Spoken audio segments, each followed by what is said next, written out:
can speak to Save the Children Humanitarian Coordination there, Mujiburrahman Thontowi. Thank you for joining us, sir.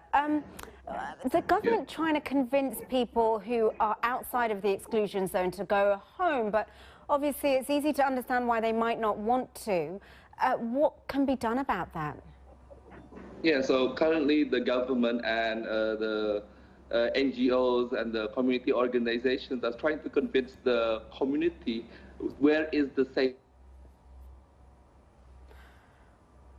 monitoring agency. Only 27 villages, which is only 70,000 people, should be displaced. But there are some people living in the safe zone are evacuating. So we are trying to we're trying to disseminate the map and show the people where are the safe areas. That's with the government and with the organizations.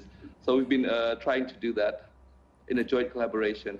And you've been visiting some of these camps. Tell us what the conditions are like and what your concerns are for children. Yeah, basically we're overwhelmed with the number of adults and children in these evacuation camps, because over 40,000 people are evacuated. The facilities for children is minimal. We can see that children are sleeping on the floor.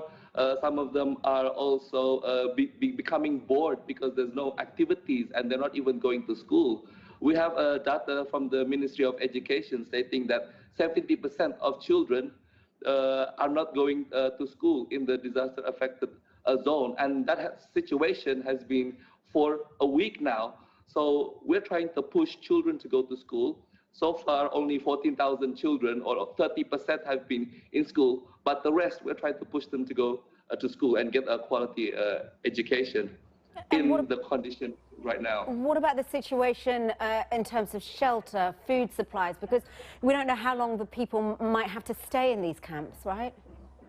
Yeah, for shelter right now, it's still suitable in the makeshift camps made by the government, and also from the community houses. Their houses are open to the people, but the logistics will only last for 1 week from now. Since we don't know when it will explode, more and more donation support from the government, support from the community, support from the NGOs to supply the logistics.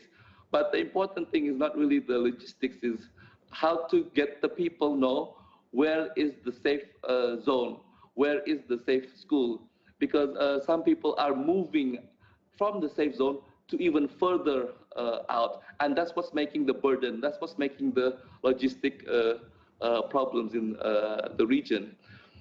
Mujiburrahman Thontowi from Save the Children, we really appreciate your time. Thank you. Preparations are underway.